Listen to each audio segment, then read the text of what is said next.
This week we're reading some of my most anticipated books of 2024 and I cannot wait to dive into all of these. So at the beginning of the year, I did this video where I listed out some of the things that I was most excited for that were being published in 2024, and I have not been reading them. I read a couple of them, but I feel behind.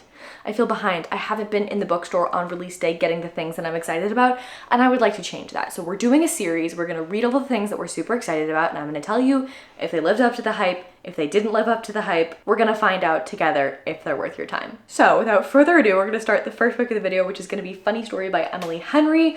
I'm gonna take the dog on a walk. We're gonna start listening to the audiobook. Let's get reading.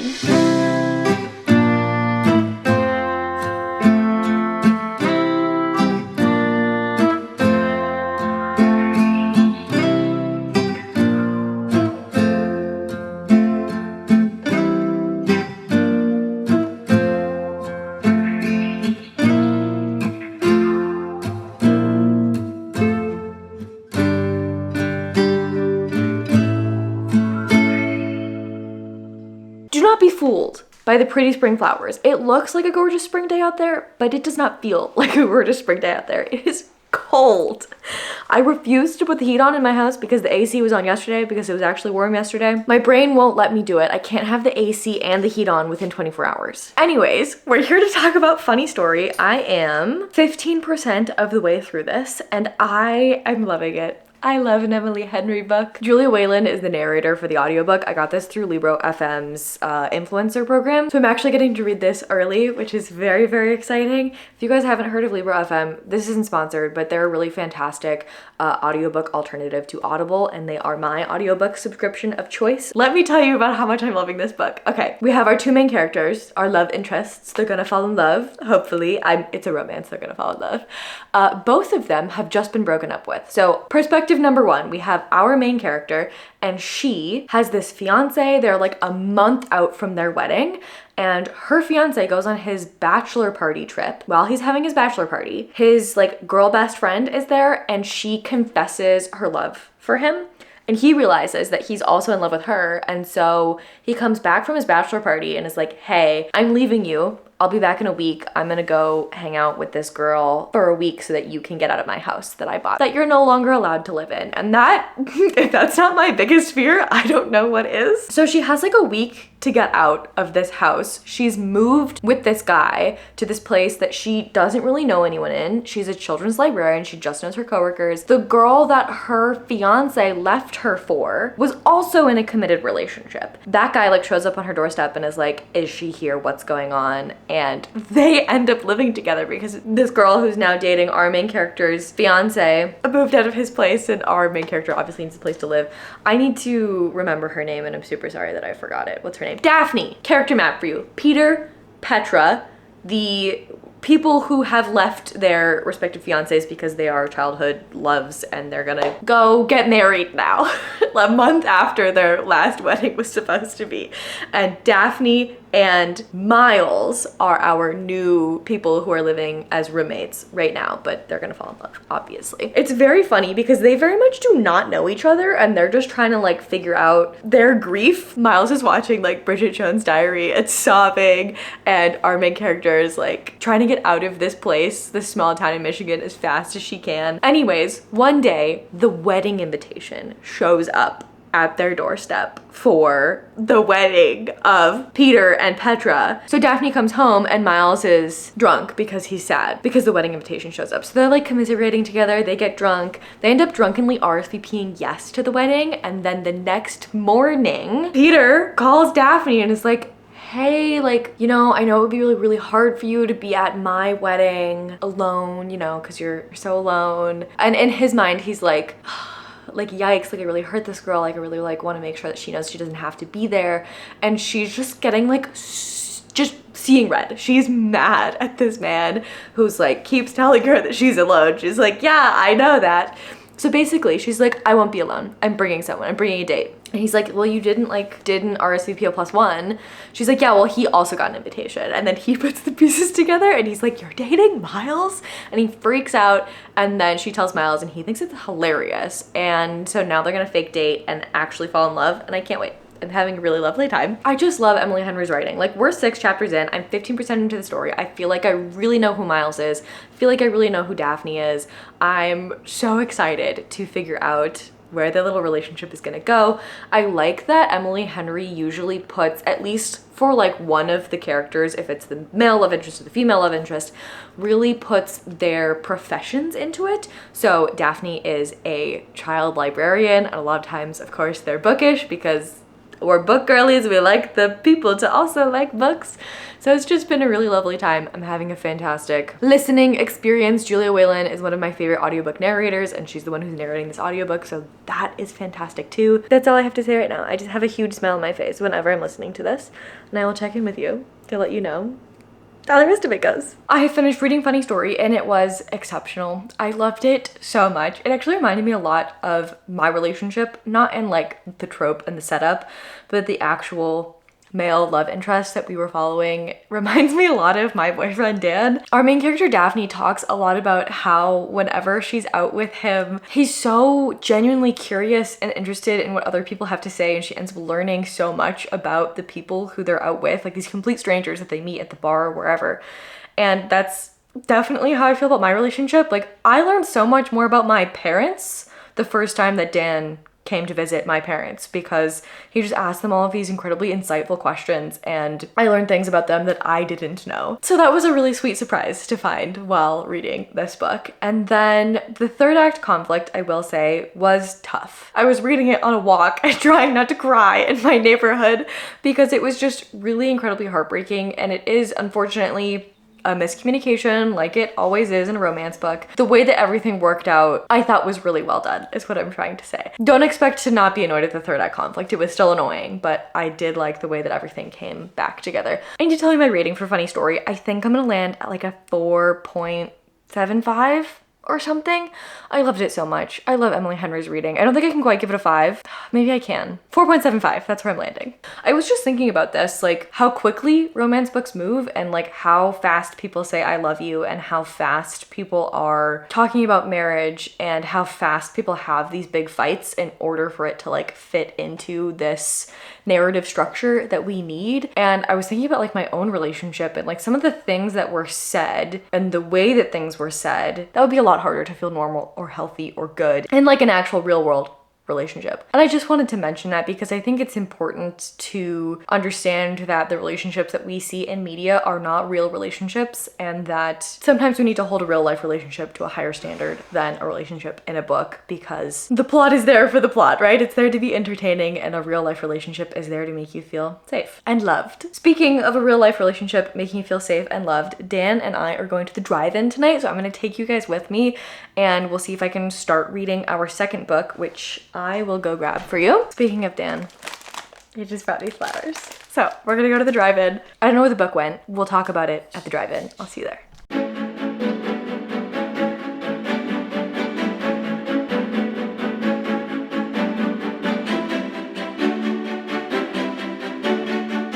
We have returned from the drive-in. What did you think of your drive-in experience?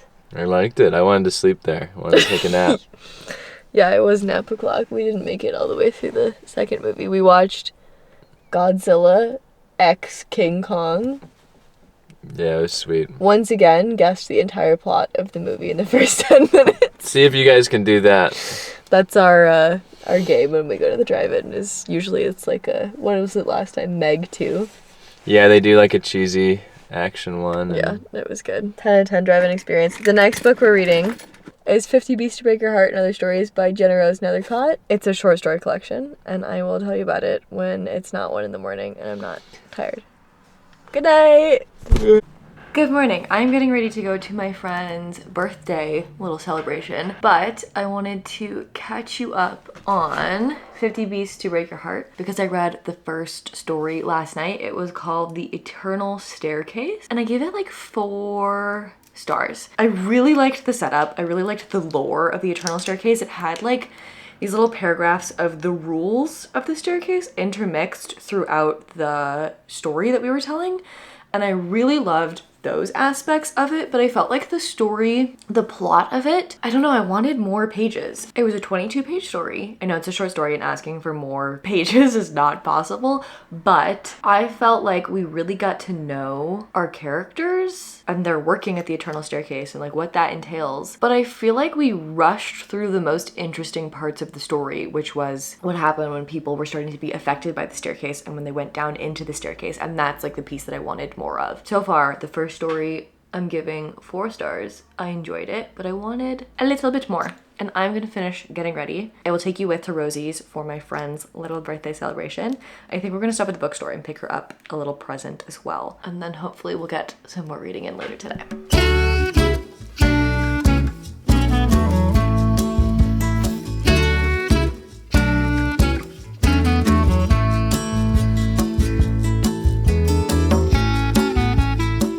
Rosie's yesterday was so much fun. It's one of my favorite spots in the whole city. There was a proposal that happened while we were there, and that was very cute to see. Wine was drunk, conversations were had, figs were seen. I will be back there. I will eat the figs at Rosie's this year.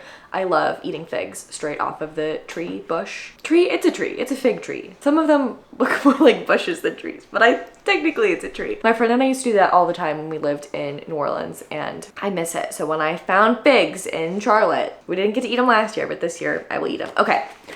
I have read more in 50 Beasts to Break Your Heart. The next 2 stories I gave 5 stars. The second one is called A Diviner's Abecedarian, and it's like different types of divination. So hippomancy, divination by horse behavior, elomancy, divination by oil, allomancy, divination by salt. And it's just, oh, they're so weird. I love them so much. I think if you liked, I think I actually have it, yeah.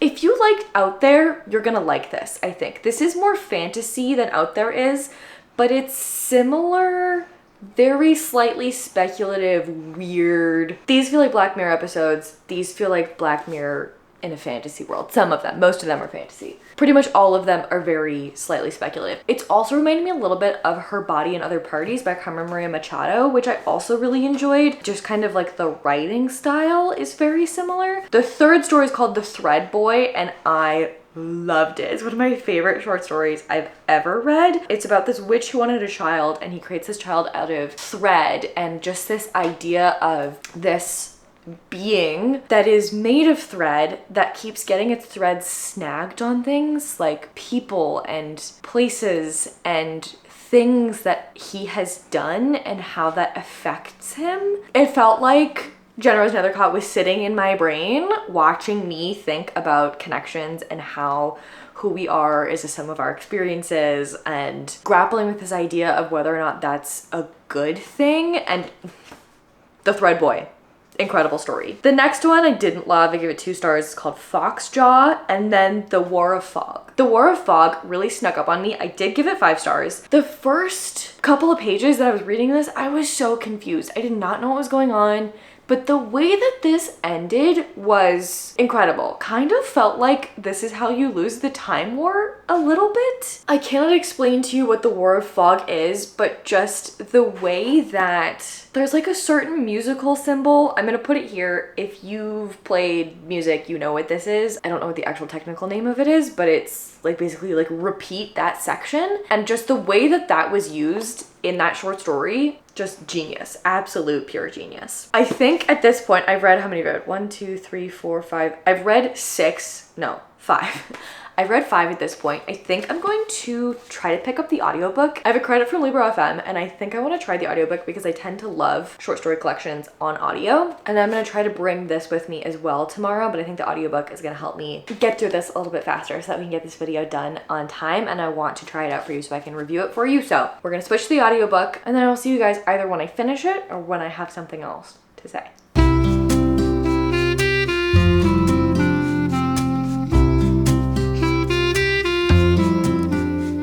Hello, my friends. I have finished reading 50 Beasts to Break Your Heart and Other Stories, but before we talk about this, we need to talk about the empanadas at Sumac in Charlotte, North Carolina. If you like empanadas, you have to go to Sumac. It's this coffee shop. I love this coffee shop. They have such good sumac lemonade. Their food there is incredible, and I had their empanadas for the first time, and I nearly ascended straight into heaven. It was perfect. Okay, let's talk about this book. This was exceptional. I think, let me see, I think I've rated everything in it now. I put all my ratings in here so I can remember them in the future. A 3.5 average rating, but I'm giving this, I want to give this 5 stars. It feels like 5 stars, but it's a short story collection, and so there will always be things that super work and things that don't super work. But the things that I gave 5 stars in here, I loved with such a passion that I want to give this 5 stars, and I probably will, and you can't stop me. 50 Beats to Break Your Heart, which is the titular story, obviously. And it is like a good, almost like fourth of the book. Let me see if I can show you.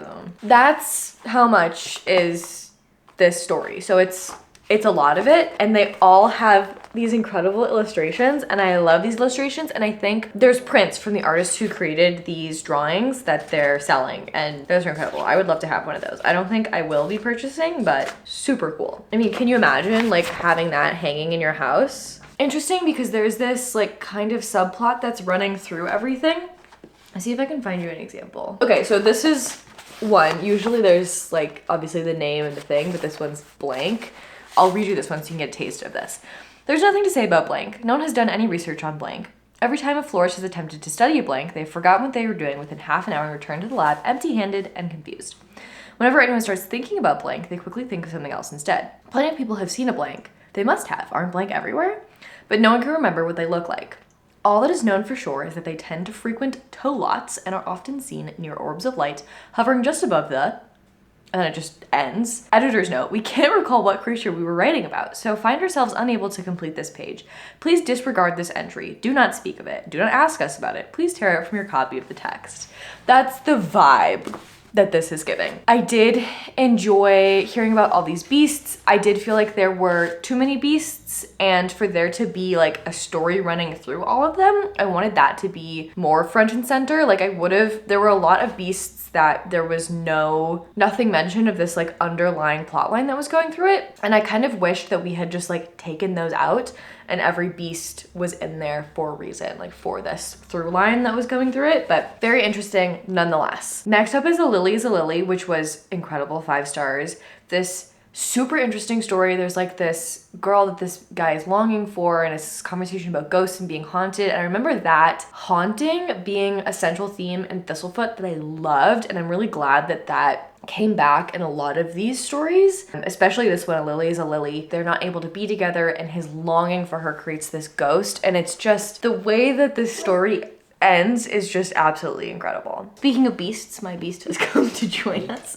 He's very stressed because it's very windy and it sounds like someone's knocking on the fence, and he does not like that. Homebody, 5 stars, deserves to get awards. I want to make everybody read this short story. It is so cool. It's about this world in which women turn into houses. Here's the thing that I find so interesting about a short story collection is that you don't get a synopsis of the short story before you read it. Like I feel like most books you read the synopsis, you kind of know what you're getting into. And so when you go into reading the story, now I've told you that it's a world in which women turn into houses, but you don't know that going into the story, and I kind of wish I had known that, so that's why I'm telling you this. Because it starts very normal, and it starts very our world, and then we see this start to happen to our main character, and we start thinking about commentary on power dynamics and relationships and gender roles and household labor. It was just absolutely incredible. I loved it so much, and I want to make everyone read it, so please, everyone, go pick up this short story collection and read Homebody because I loved it. I think this is a super solid short story collection, and I enjoyed my time with it immensely. I would say the audiobook is very well done. I did listen to a lot of this on audio except for the middle section. I skipped it and I went back and read it physically because I wanted to look at the pretty pictures. I wanted to look at the illustrations. I would have missed that incredible thing in the War of Fog that I showed you earlier. So I feel like if you're a person who is gonna buy one copy of this, you're either gonna get the audiobook or you're gonna get the print copy. I would recommend getting the print copy if you don't have a preference. The audiobook is very well done, so if you're someone who likes to have both, if you know it's good and you switch back and forth, which is what I did when I read it, I really do highly recommend the audiobook. There are, I think, 3 or 4 different narrators, so they switch pretty much every story. The author herself narrates a couple of them. Very decent audiobook, just also incredible illustrations that I wouldn't want to miss. Keep that in mind when you're selecting how to read this book. Okay, we need to start our final book of this video, which is going to be An Education in Malice by S.T. Gibson, and I will see you when I have started that. Hello, happy Monday. The eclipse is happening today, and I am not in the path of totality, but we're supposed to be able to see like 70 to 80% of the sun covered. I don't have eclipse glasses, so I won't be seeing any of the eclipse, but I've been told that there are like certain things that you can do possibly with like a cereal box, but I don't have a cereal box. So we could try to use a different box. It's happening like right now. It's 2:45. It's supposed to be like peak at like 3:15.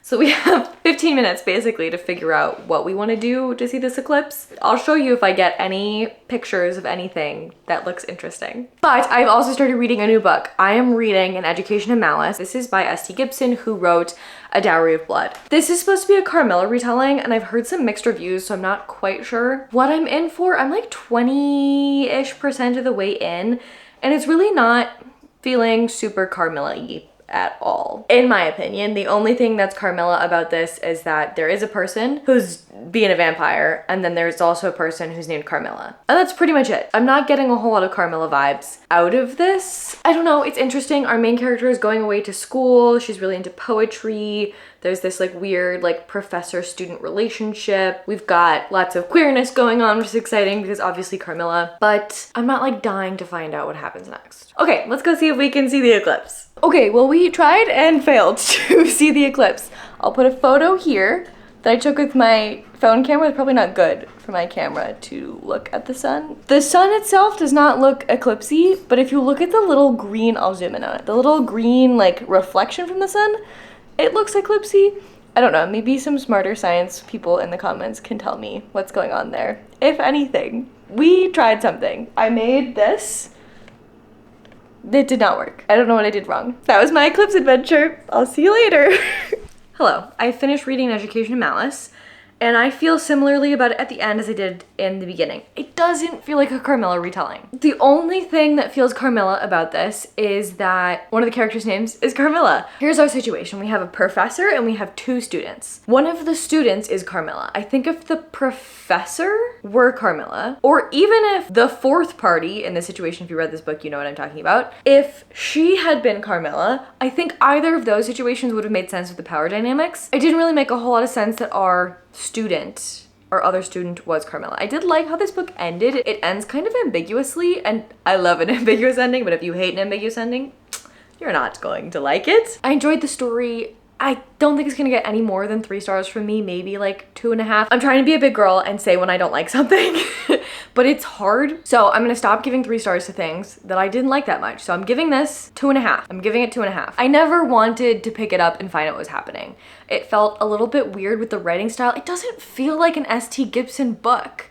It has such a different style. And I feel like House of Hunger did a similar thing better.